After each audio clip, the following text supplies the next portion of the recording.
Hello guys, welcome back to our YouTube channel. और आज हम फिर से कंटिन्यू करने जा रहे हैं 2000 टिप्स फॉर द टीचर्स। तो ये हमारे 2000 टिप्स फॉर द टीचर्स का सीरीज़ का 5th पार्ट होने वाला है, जिसमें हम डिस्कस करने वाले हैं avoiding disruption in your class. हमारी जो क्लास है उसमें हम किसी भी तरह के डिस्टर्बेंस को कैसे हम इजीली डील कर सकते हैं, आने वाली प्रॉब्लम्स को कैसे सॉल्व कर सकते हैं। तो इस बुक में कुछ उसके टिप्स दिए गए हैं, जैसे कि हम देखते हैं। सबसे पहला पॉइंट है इसमें कि हमें कुछ रूल्स को इस्टेब्लिश कर देना है। कुछ क्लियर रूल्स उन्हें बच्चों को बता देने हैं कि हमारे क्लास में उन्हें कैसे बिहेवियर करना है। तो हम स्टार्टिंग में ही उन्हें समझा सकते हैं कि हमें क्या चीज़ें नहीं करनी है। जैसे कि एज ए टीचर आप क्लास में गए और कुछ टाइम यानी कि 1-2 दिन में आपने उन्हें बता दिया कि मेरी क्लास में यहाँ पे आपको बिल्कुल भी बातें नहीं करनी है। आपको कोई भी प्रॉब्लम हो, कुछ भी पूछना हो, आप टीचर से पूछिए। आप आपस में बात नहीं करेंगे, ना ही आप बच्चों से डिस्कस करेंगे। जब टीचर है क्लास में तो आप टीचर से पूछेंगे।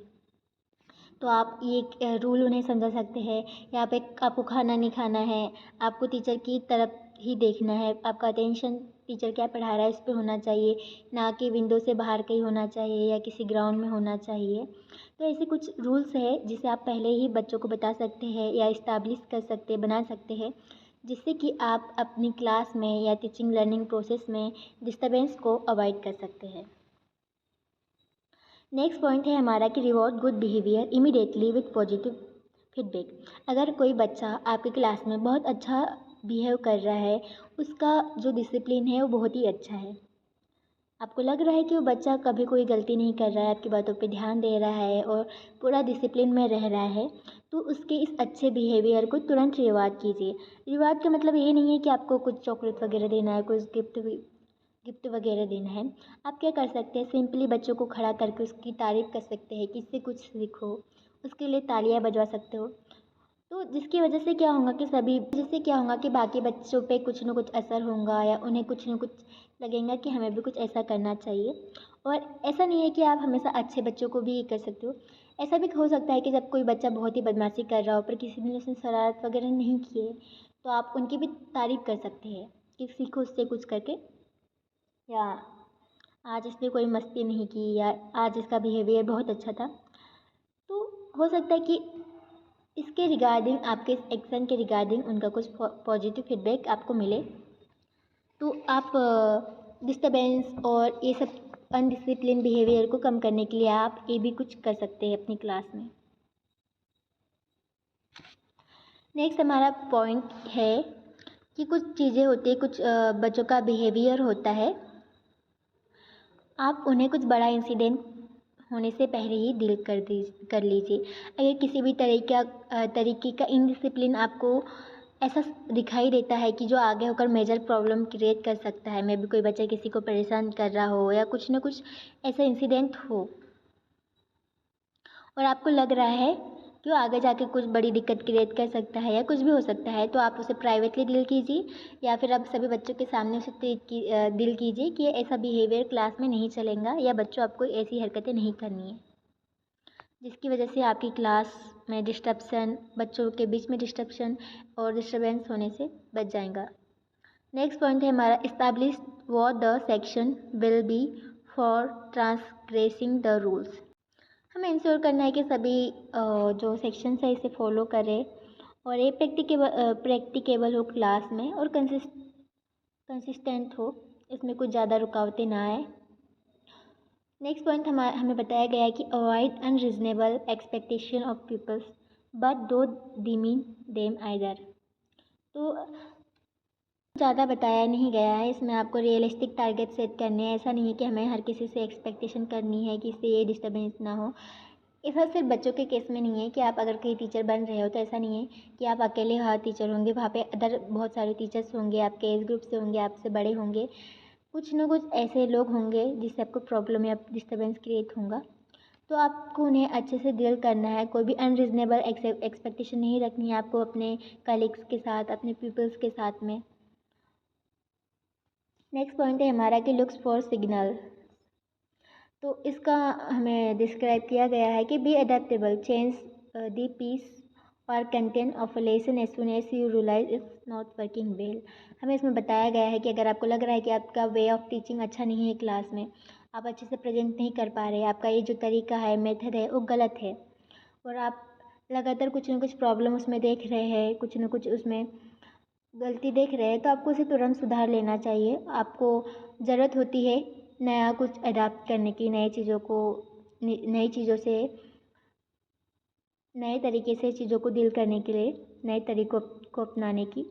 तो on the basis of feedback, आप अपनी क्लास से जो आपको फीडबैक मिल रहा है या अपने अदर कलीग से मिल रहा है, तो आप उसको अपनी स्ट्रेंथ बनाइए, आपको उसको अपनी ताकत बनाइए, ना कि वीकनेस बनाइए या उसे गलती समझकर अपने आप को कोसिए। ऐसा मत कीजिए, आप उसको अपनी ताकत बनाइए, उस फीडबैक पे वर्क कीजिए और उसे गलती को सुधारने की कोशिश कीजिए और नए मेथड्स को अपनाइए।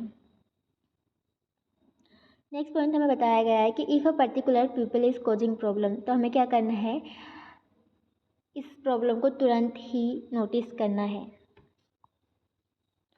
हमें इस प्रॉब्लम को तुरंत ही नोटिस करना है, और हो सकता है जो बच्चा प्रॉब्लम क्रिएट कर रहा है उसे आप तुरंत डील कीजिए, क्लास के बाहर खड़ा कर दीजिए या डायरेक्ट डील कीजिए कि आप ऐसा क्यों कर रहे हैं, आप प्रॉब्लम क्यों कर रहे हो, क्लास को डिस्टर्ब क्यों कर रहे हो, डांटिए।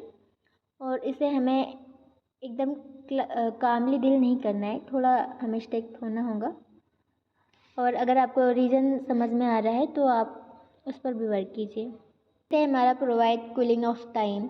अगर आपकी कभी लड़ाई हो जाती है अपने टीचिंग स्टाफ के साथ, बच्चों के साथ तो नहीं होती है, बट यूजुअली 11th-12th या कॉलेज लेवल के जो बच्चे होते हैं, कभी अगर उनके साथ बहस हो भी जाती है, बच्चा ज़िद्दी है, अगर नहीं मान रहा है, तो इसका मतलब नहीं है कि तुरंत आप खड़े होकर लड़ना शुरू कर दें और बस लड़े जा रहे हैं, ऐसा नहीं है। आप बच्चों के साथ सॉफ्टली डील कीजिए, मतलब अगर आप उनके साथ डील भी कर रहे हैं तो एक प्रॉपर वे में कीजिए। ऐसा नहीं है कि आप चिल्लाने लग गए और बस लड़ाई किए जा रहे हैं, तो इसमें क्या समझ में आएगा कि टीचर का भी अपने आप पे कंट्रोल नहीं है। तो आप एक कूलिंग टाइम प्रोवाइड कीजिए, कूलिंग ऑफ टाइम, जिसमें आप शांत होइए, सामने वालों को भी शांत होने का मौका दीजिए, फिर उसके बाद में आप कंटिन्यू कीजिए अपनी कम्युनिकेशन, जो भी है कि बीच में क्या मिसअंडरस्टैंडिंग हुई है, बच्चों को क्या प्रॉब्लम है या आपको क्या प्रॉब्लम है, आप यहाँ चीज़ों को मैच्योरली डील कीजिए। आप एक बच्चों के साथ में बच्चे ना बन जाए कि आप लगे हैं बहस करने में। एज ए टीचर आपको ऐसा नहीं करना है, आपको हमेशा कुछ मैच्योर बन के दिखना है, जिसमें आपको कामली चीज़ों को हैंडल करना है। और ऐसा नहीं है कि आप लड़े जा रहे हैं और सामने ये परसेप्शन जाए कि टीचर में खुद मैच्योरिटी नहीं है, वो चीज़ों को अच्छे से कामली डील नहीं कर पा रहा है, तो आप चीज़ों को शांति से डील कीजिए। नेक्स्ट पॉइंट है हमारा कि इन्वेस्टिगेट करना है हमें कॉज ऑफ बैड बिहेवियर, कि बैड बिहेवियर का कारण क्या है।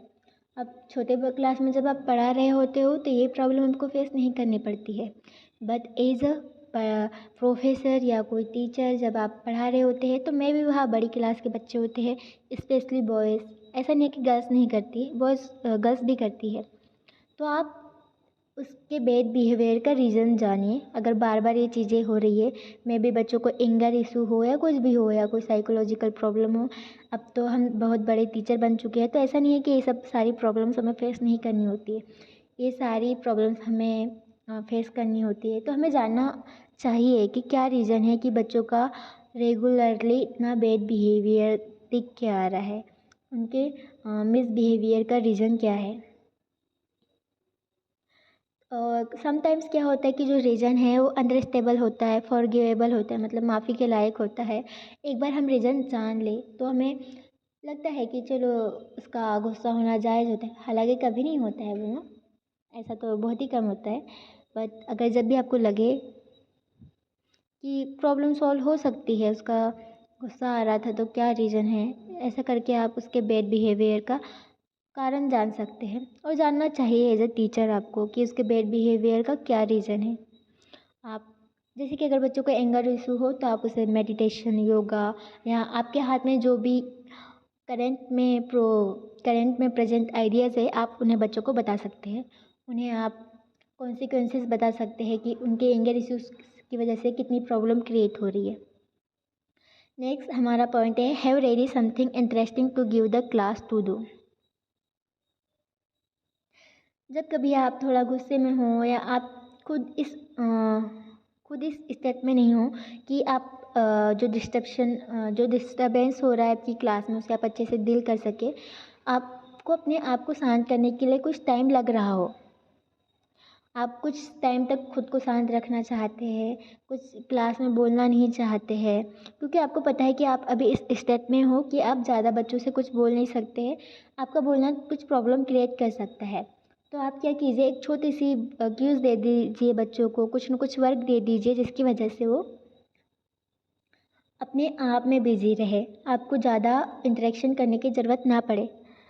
और आप इसके लिए अच्छे बच्चों को कुछ रिवॉर्ड भी दे सकते हैं, जैसे कि ताली बजवाना या उनका नाम लेना क्लास में।